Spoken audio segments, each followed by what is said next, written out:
Let's try again by 3D solid export. So we are creating a CAD export, but this time we are exporting as ACIS solids.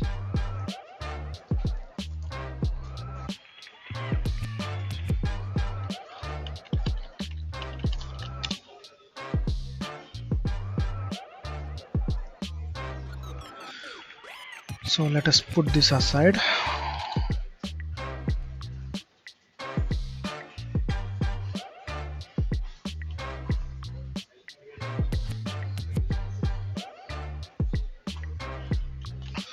So I am attaching that solid model. So here I am exploding, expanding it.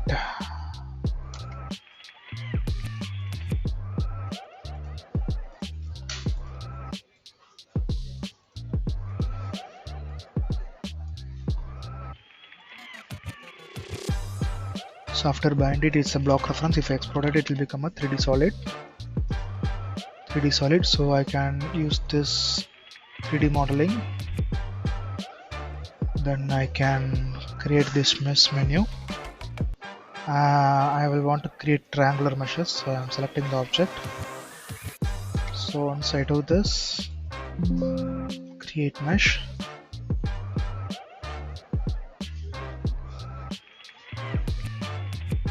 It's created.